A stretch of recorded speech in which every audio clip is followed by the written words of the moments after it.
What is up? What is up? What is up? What is up? What is up? This is everyone's favorite Minx, the one and only Minx Couture. This is the Minx Show podcast, the season finale of season 3, and let's get right into it.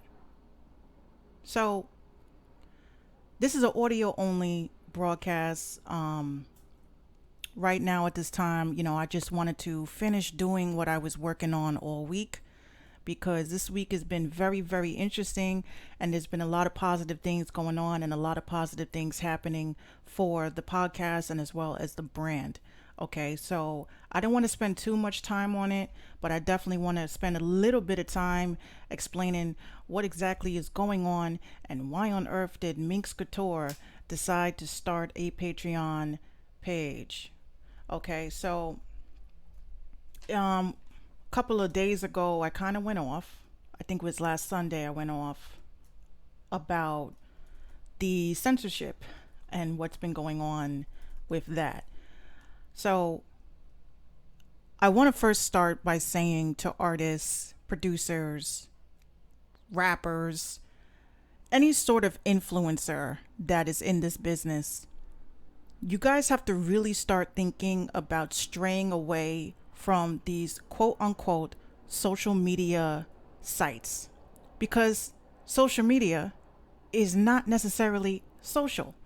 Okay, it's not social anymore because now everybody is having this huge battle for the news feed. So because everyone is pretty much battling for the news feed, they're battling for the attention. Certain people who are not influencers, their posts are not being seen. I just got so tired and frustrated, of course, getting, shadow banned. Some people say, Minx, you weren't shadow banned, which is great. I'm happy that there are services out there that a couple of other influencers put me on to tell me, how I can check to see if any of my posts have been shadow banned. But I don't really think that a lot of these services catch them all, because there was a time on Instagram and Facebook I was actually unable to post my website on Facebook and Instagram. So I'm not saying that that was a shadow ban, but what I am saying is that that was really strange. So I'm going to take you guys over to the Patreon page. I want to walk you guys through it real quick and why I started Patreon.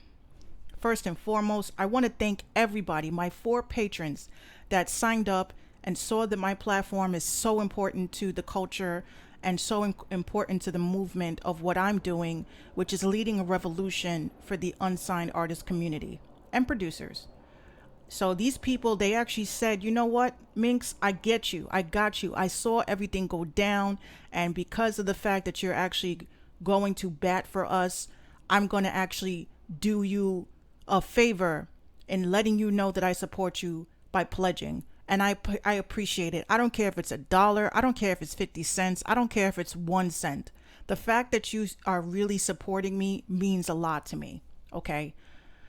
So as you see, I'm on the Patreon page as if I was not a member. So as you see, some of these posts are locked. Doesn't mean I'm hiding anything. I just feel that a lot of the research that I have done behind the scenes and people that I've spoken to behind the scenes who is gifting me with a lot of information and jewels for my own self, I don't think that it's me hiding the sauce. But if I'm cooking the sauce and I got the ingredients and people are telling me these are the ingredients to make a perfect pasta, and I want to tell people about it, but you don't want to buy my cookbook, that doesn't make sense to me. So we got the new hashtag. It's hashtag Minx Mafia. Like I said last week, I know if you look at hashtag Minx Mafia on Twitter, you'll see some pornographic images and stuff, but I'm reclaiming that, so it's going to be mine. So obviously when you sign up and become a member, there's different tiers. Okay, so you have tier 1, which is the associate, which is $1 a month. You support the brand and the content, and you like how things are being ran around here. That's what I wrote. I didn't know what else to say because I didn't want to sound corny. Soldiers, which are $5 a month. Obviously, each tier has different things that are unlocked. And a lot of the people that I've been talking to have been eyeing my underboss tier because I want to be able to help artists get their songs played and use my own social media for promotion. As we know, I have Twitter, I have Instagram, I have Facebook, and when I post in the stories, I get a lot of engagement with my stories. So if you guys are sending me, oh, Minx, can you hear my song? And I like it, how other way can I support the people that are supporting me but by sharing their music daily on my social media? So you guys can look into that again, patreon.com/The Mink Show, patreon.com/The Mink Show. I've worked really hard on this.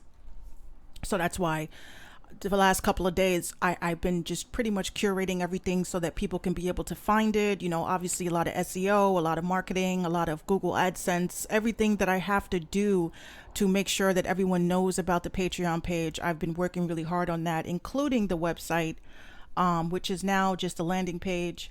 As you guys could see, I just wanted to have a place where everybody can come, look at the merch, and of course, watch the live feed of the podcast. And as you guys can see on the screen, a couple of days ago, I was actually playing GTA 5. And yes, I am a gamer. It has taken me a long time to admit that I am a gamer because of fear of backlash. And I am no longer afraid. I am coming out of the console closet, ladies and gentlemen. I am a gamer. I am been gaming since I was 3. I've had the first edition Atari all the way down to the Xbox One S. Okay, so I've had everything in between. So anyone want to test my gangster, or anyone wants to catch these hands online, definitely hit it up at For the Slay. That's my handle. So again, For the Slay. If you are a gamer, please add me. And I'm only using Xbox at this point. And the only 2 games I'm playing right now is Red Dead Redemption and of course GTA 5. So speaking of gaming, last Friday that just passed, it is 2K weekend. 2K just came out. So I know all the ladies are pissed because their men are going to be ignoring them, where I will be the one that will be joining them because I will be waxing that ass. But I'm kidding. I don't play sports games. I should though. I haven't played a sports game since fucking NBA Street. I know y'all remember that. Some of you fellas remember that. But yeah, Friday, I was supposed to go live. I was extremely excited. I had so many things I wanted to talk about. And for some reason, let me give you a little bit of the ambiance of what happened Friday. So Friday, usually it's a day that my whole family knows it's podcast night. So we know that, we got to get little one tired out and we got to get her fed and taken care of, and as well as her bath, and pretty much have her in bed by a decent time. Let's say like 8:30, the latest.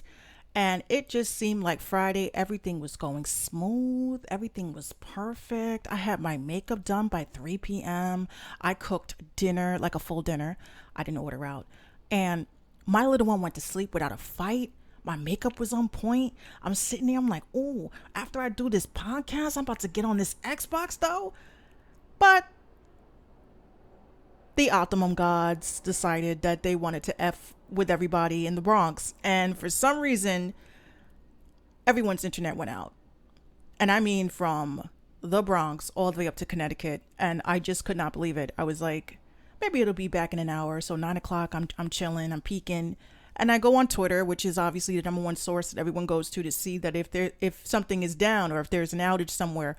And I'm cracking up because I go on Twitter and, I had a tweet that was going viral and I was just like, okay. And yeah, my internet didn't come back until the morning. So I was tight. I'm not going to front. I was a little tight.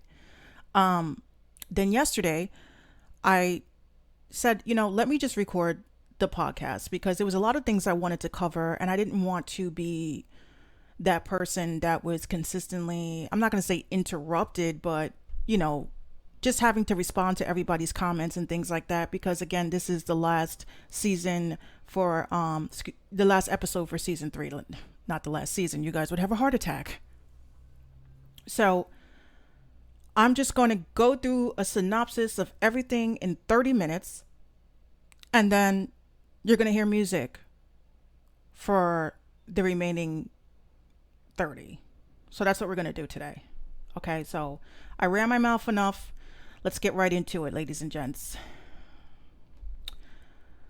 Okay, so last week, Sunday, again, I went off because I saw that my Twitter account was down, and I finally got an explanation from Twitter as to why my account was down. Now, my account is down and is down forever. Okay, it is gone forever. So if you go to twitter.com/Minx Couture, hold on, not Minecraft. I love that game too. But if you go there, it says Minx Couture, this account does not exist. So I just want to say RIP to the Minx Couture account on Twitter, because we've had this account since Twitter dropped. Twitter dropped in 2008, I believe, and I got my Twitter account in 2009 because I was coming from like the Sidekick Profiles era. And I know you guys remember that because we were all about the buddy list. We were all about AIM. We were all about leaving the messy away messages. That was me. I was that bitch. And what happened was that my homegirl, she hits me up and says, oh, you need to join this site. It's called Twitter. And I'm like, what the fuck is a Twitter? And she's like, oh my God, it's so much better than Psychic Profiles. And you can actually like engage with people. And it's kind of like BBM, but like on steroids. And I was like a big BBM head at the time too. So I joined Twitter and I loved it. And I just used it as an outlet to just express myself and talk and just network and talk to people. Because back then in '09, I really wasn't going heavy with promoting myself as an artist. I was just dropping links here and there, but I was heavy into just having discussions and just speaking my mind and just replying to people and giving people advice and just using the platform for what it was designed for. However, I figured out after Twitter sent me an email and told me that I wasn't shit.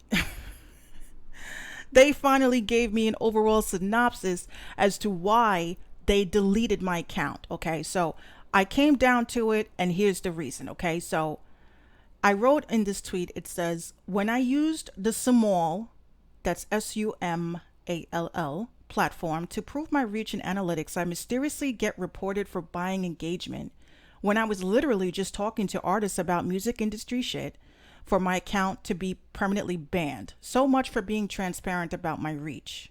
Now, what is Sumall? Let's get into that. I don't know why I just opened that. Here we go. All right, so Sumall, pretty much it is a automation service that allows you to connect your Facebook, your Instagram, your Twitter, your I'm not sure about Pinterest, but your Square. If you have products and stuff, you're able to connect. Okay, so what is the major issue that goes on when you are a person that is an influencer or a artist, musician, whatever? The biggest problem is that you are not posting enough, or you're just posting too much. And then people are engaging with you. So there's no real way to actually say who's my biggest supporter and who's my biggest person that is actually sharing my content or commenting on my content. So they created this automation platform that allows you to look at how many people are engaging with you. And then what happens is that it automatically sends a tweet out. In my case, I use Twitter, so I'm going to say tweet. So automatically sends a tweet out and it says, thank you for being, one of my biggest followers or people that have supported me, blah, blah, blah, blah, blah. And then you have this thing right here that's called a performance post, right? So the performance post is a weekly post that shares social or stone metrics with your audience. So if you write a tweet, like, let's say, my foot hurts, can I go to the nurse? Classic Clueless. So you write, my foot hurts, can I go to the nurse? And that gets retweeted, and then those people retweet it, and then those people like it, and then those people like and retweet it, and they retweet it and like it some more, and then it reaches all the way across the globe. By the end of the week, you will see how many times someone has actually seen the tweet, engaged with the tweet, and liked the tweet. So I was pretty much happy about this service. I said, you know what? If I'm a blogger, I am a podcaster, and I am a musician, I want to know if my tweets are actually reaching the people that I think it should reach. Okay. So I was getting performance posts per week and automation. So with this performance post, I'm going to go into my Twitter account. It's a good thing I shared these screenshots because then people would have never believed me. Okay, so we're going to start from when I started using the service, which is August the 7th. Okay, so they automatically tweeted out. It said, my week on Twitter, 450 mentions, 42.6 mention reach, 568 likes, 149 retweets, and 386 retweet reach. Okay, so I was like, oh, so this is my highlighted metric for the week. I made 386,000 reach in retweets. Dope, right? So here's where we start getting a little serious. So on the 31st of August, oh wait, okay, so I went up and then went down. Okay, I see where I messed up at. Okay, so July the 31st. July the 31st, it shows that I had a 511,000 retweet reach. Okay, pretty dope. Those are good numbers for anybody that at the time I only had like 1,500 followers. So now we're looking at August the 14th. I got to get my numbers together. I'm like, 7 is, okay, January, February, March. I know I'm not the only person that does that, so shut the fuck up. Okay, so this highlighted metric, it said I reached, with retweets, 1.67 million in retweet reach. I said, oh, I must be doing something right. Because I will definitely say I was tweeting a hell of a lot more. You know, you see numbers like this. You're like, oh my God, this is actually working for me because I'm not reaching the same people on Instagram after the algorithm gods fucked it up. So now I'm like, damn, okay. But this is the tweet that murdered my account. This was the 22nd of August, and it said, my week on Twitter, 2.1 million retweet reach. And almost immediately after that, my shit was shut down quicker than a freaking brothel. And I was scratching my head and I was crying and I was upset. All my friends were hitting me up and saying, Minx, what did you say? Did you say something? Did you do something? And I'm like, what difference does it make if I said or if I said something or I did something? You guys are following me. Did I say anything fucking racist? Did I say anything that was homophobic? Did I say anything that was mildly offensive to any sort of religious group? No. Did I argue with anybody? Yes. But did I curse them out? No. I've learned my lesson. I try my best to steer away from any sort of profanity on these social media sites. They are looking to stop anybody that is on a grind. So I learned my lesson from that. I said, I'm not going to sit there and curse this motherfucker out. So what I'm going to do is I'm just going to kill them with kindness and then they'll just like eliminate themselves. Twitter killed my account because they assumed that I bought 2 million in engagement. What does that mean for us artists? What does that mean for people that are influencers? This is beyond censorship. What's going on here is that social media, the social media gods, because I don't call them gods, they're not my god, but I'll call them gods because I'm from the Bronx and I'm from New York and I have a long O's.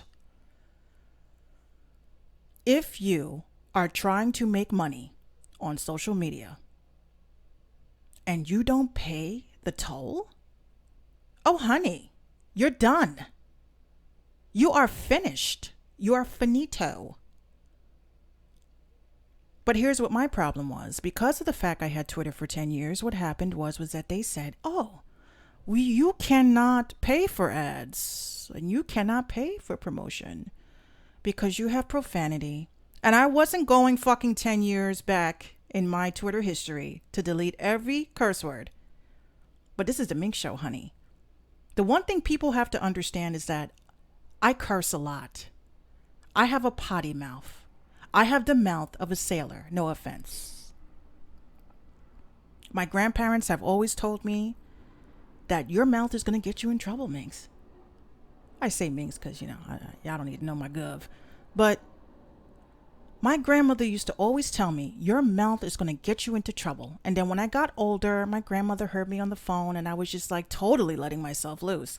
She says to me, you curse too much. You have the mouth of a sailor. No one is ever going to find that attractive. And no one's ever going to do business with you. Lord rest her soul. I love her to death. But she had potty mouth too. And my grandmother, my great-grandmother had potty. I come from a long lineage of women who do not give a fuck. Okay? We say what's on our mind, and we have a little bit of seasoning, which is profanity. I am not going to fucking censor myself for anyone who is sensitive. If you were sensitive, get off of social media. You do not belong. So some hater, I don't know who the hater is, and I don't care. I can guarantee it's a blue checker. What I will say is that I thank you. You taught me a valuable lesson. And the lesson that I learned, and this is for anybody, I don't care what level of professionalism you have, you cannot rely on social media anymore. You can't. You can't. If you are not paying the tolls, meaning purchasing ads, meaning purchasing promos, meaning pushing your posts with money, and you are not paying the social media gods, they will not allow you to be seen. They will not allow you to pop up on the news feed. They will not allow you to post certain things. And now that Instagram has totally cracked down on that shit, if you're even caught making over 200 chess moves on Twitter per day, you have to be locked out of your account for 48 hours. People are losing their accounts. I actually posted on the blog, about YouTube. If you head over to theminkshow.tumblr.com, what happens is, before I really get into it, I do want to point out one thing. Okay. I want you guys to stay with me because, again, I'm not looking for everyone that is taking shots at me. I'm not looking for everyone that is possibly copying my style or copying, the whole layout. But I just say, I like to call a spade for a spade. Okay. So first and foremost, if you guys look on the Tumblr page, shout out to 759 Beats. She was actually a guest on the show when we had our panel, and she is dropping another beat tape. So if you guys go head over to theminkshow.tumblr.com, you guys can click on that and you guys can take a listen and obviously try to buy some beats from these amazing producers today, So this is the article that I posted. It says YouTube just purged 17,000 channels for hate speech, and some broke no rules at all. Okay. So I posted this article about 3 days ago, and here comes oh boy. And we already spoke about DJ Payne, and I'm going to talk about him again. And hopefully, while he's clocking my moves, he tunes in and he understands that I mean this from a very, very positive place. Why can't you just tag me? Why can't you just say, The Mink Show podcast is on to something? Why do you have to act like you're a fucking savior You're a blue checker. You blue checkers don't care about us unsigned artists. You care about your money, and you care about your engagement, and you care about driving more traffic to listen to your shit than the actual cause of what you're trying to do. So I post up my talking point, and then here he comes with the, what if YouTube disappeared tomorrow? This is how he sounds in my head. What if YouTube disappeared tomorrow? What if you lose your Instagram account? Artists, don't put your trust in social media. They don't love you back. Dude, we don't put our trust in you. You're part of the problem. And you're taking advantage of these situations, acting like you don't know what's going down. You're the one that is getting over 1 million in engagement. So how the fuck would you know? You're not in our shoes. You don't know. I think artists would more likely relate to me, being that I am one of them. You're part of BeatStars. You have a fucking team of promoters. You think I don't see sponsored ads about BeatStars and your bullshit podcast, bro? You have the tools to push yourself. You have the tools to appear like you're popping. A lot of us don't. So how dare you even come out of your face with your raggedy fucking hoodie to even come out and say that you can sympathize with us, because you can't. But that's cute. I'm glad that I was an influence, because it seems like I've been the one influencing you more than you influencing anybody else. I started this podcast to talk about these issues. Then you started your podcast for Audio Mac. And then, no one's really watching or listening to what the fuck you have to say.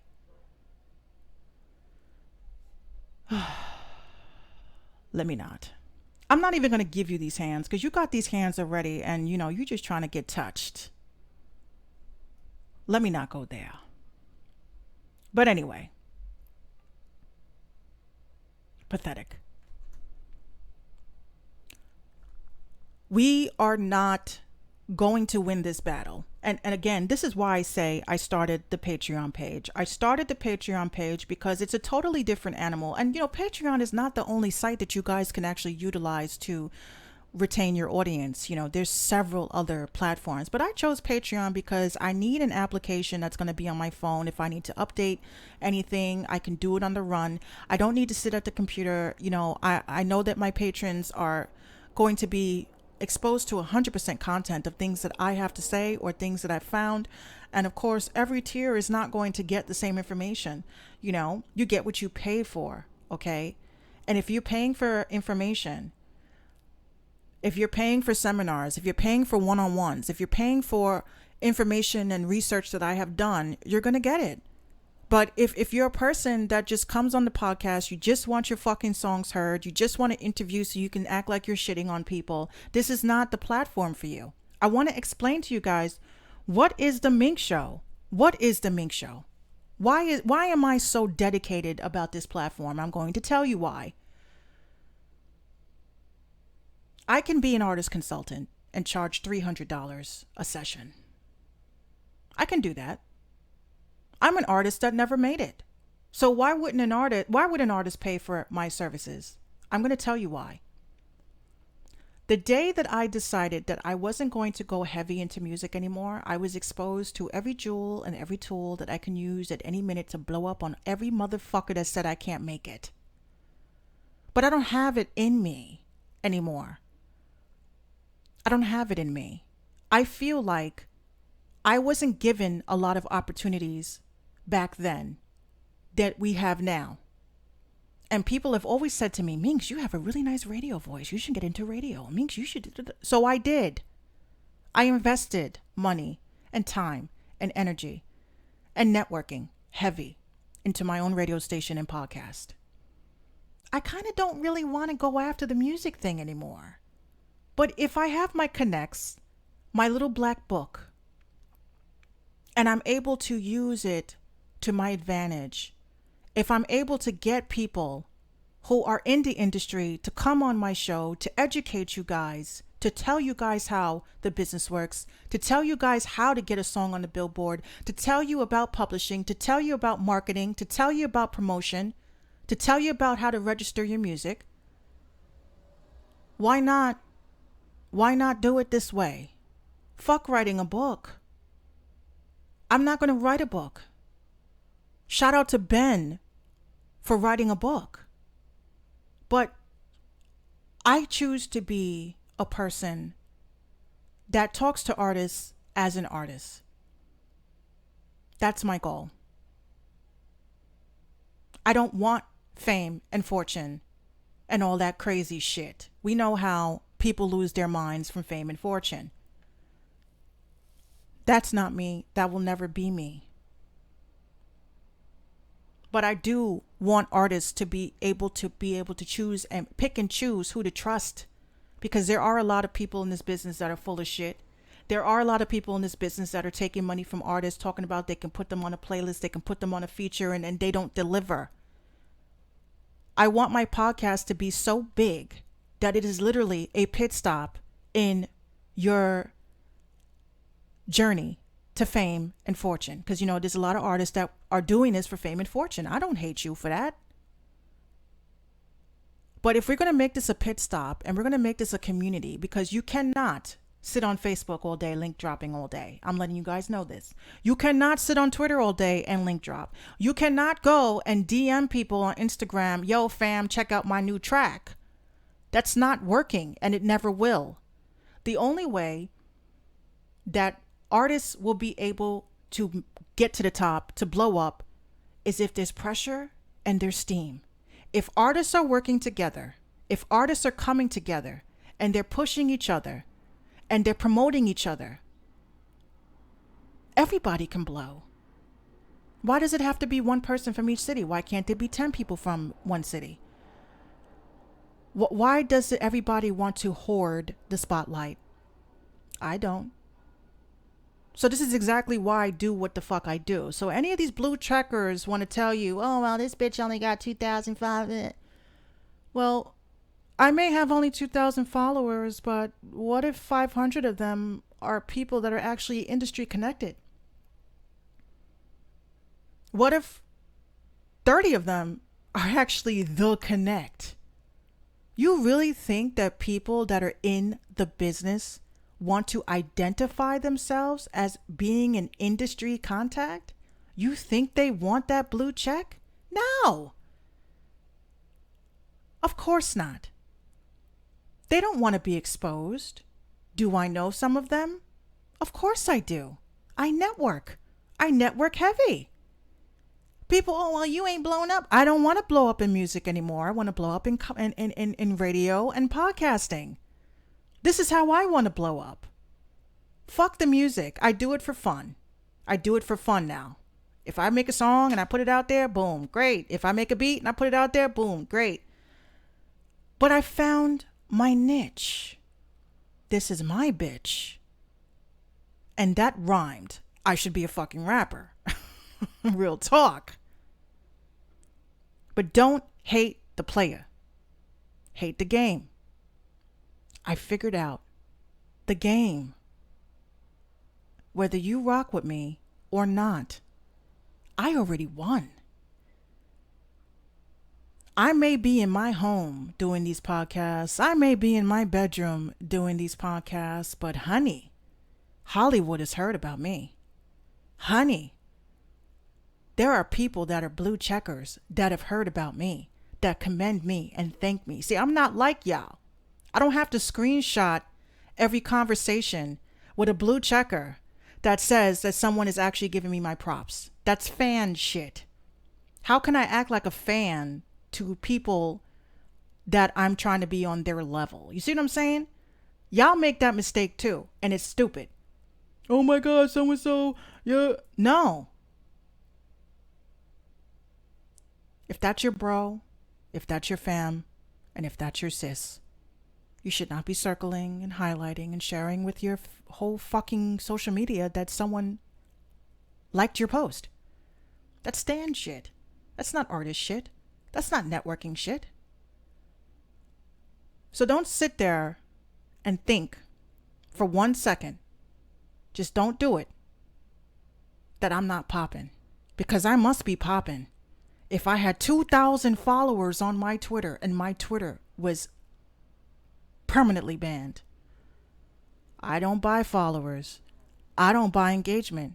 I don't do none of that shit. If people follow me and they're bots, that's their problem. That ain't my problem.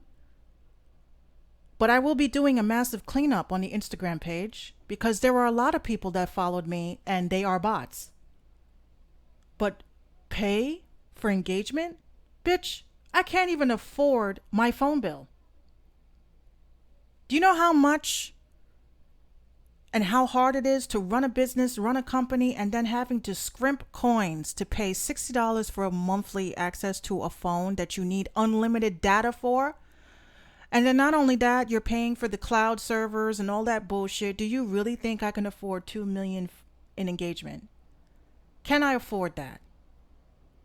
You need at least $5,000 to get 100,000 in engagement. And that's like real people, not bots. So on that note, I just want to end off and show you guys the merch. The merch is something that I just enjoy doing now. I just like making designs and just putting them up there. And people like them, they buy it. If not, then they don't. I'm not pushing my merch on people. If you want to rock with the platform, then rock with the platform. But, you know, we got the Honey Unmonetized, and now we got the Minx Mafia. I love this shit. And then we have the hashtag female producer. And I loved making that because I have a lot of female producer friends. And you can get hats, you can get shirts, you can get hoodies, you can get whatever you want. And, you know, if you want your kids to be wearing the female producer hashtag and you're a mommy, just let me know. I'll throw up some bibs and you know, onesies and stuff like that. So I want to end it off. I know I said I wanted to talk about it for 30 minutes. Okay, so I wanted to end it off and this note basically by saying it's really tough what I do. You know, it's really tough. It's hard to do a podcast and do music and be a mom and be a wifey. You know, it's very hard. And it's even harder when you have family members that don't understand what you're doing. They think that you're ignoring them. They think that you're wasting your time. And those people I literally had to cut off out of my life. People have to stop thinking and start doing. If someone is in your circle and they're making that circle uncomfortable, then obviously they need to leave that circle. You can be friends with people from a distance. There's nothing wrong with that. But you don't have to feed into and fall into the trap of someone else's negativity. They're negative, let them be negative. They're haters, let them be haters. Don't fuel that fire. That's all they want you to do. They're throwing you off your game, just like these people did with my Twitter. They threw me off my game. I am no longer, and I do this as a scout's honor, I am no longer feeding into people's bullshit. Unless it has good reason to for the podcast, I'm not going to let people control me because I know people saw my tweet and, you know, obviously I have to let y'all know what the new Twitter is. The new Twitter is @female_producer. @female_producer. Because that's what I am. I said to myself, oh my God, I can't use the Minx Couture handle. What am I going to do? F it. It just seems like it was meant to be. @female_producer? How can you forget that? People will forget Minx Couture, but you're not going to forget female producer. I said I am more than a hashtag. That is my handle. Can you handle me? Can you handle me at my best and my worst? So we're doing pretty good. I got up to 120 followers and you know, it's getting there. But I definitely want to say to everybody that has a dream and everyone that is pushing, you have to be mindful of the energy that you are inviting into your circle. And if people are negative, fuck them, bye. People have negative things to say, fuck them, bye. You shut people up by showing them results. Period. So I end off season 4, excuse me, I end off season 3 with an introduction to season 4. I look forward to speaking to as many artists as possible, but I'm also branching out further. I want to talk to authors. I want to talk to people that are in all sorts of entertainment. I want to talk to filmmakers. I want to talk to music video directors. You know, we're going to take this podcast beyond the music realm. And obviously for 3 seasons, you know, you guys could see that, okay, Minx is holding it down. I am holding it down. And it's still going to be music. Still going to be music, but it's going to be more. Okay, so those of you who have signed up for the Patreon, I will be unleashing my plan for season 4. And now I want to humbly thank everybody for tuning in. This has been a great journey so far. To the people that have been really rocking with me, and the people that really support me, and the people that really send such kind words and messages, and the days that I feel like quitting, and the days that I say, you know what, I can't do this anymore, it's taking too much of my sanity, and the people that say, Minx, you were like the Harriet Tubman of this shit. You were leading a revolution in the underground hip hop and R&B community. And that just takes me right out of that slumber. I'm like, you're right. And I'm pretty sure Harriet Tubman thought a lot of times, I can't free these slaves. Well, I want to free these artists, and I want to free these producers. And I want them to know that we are all going to fight together, because the industry is not ready for what's about to go down. And with that said, I thank you guys. And now we're going to get into some music.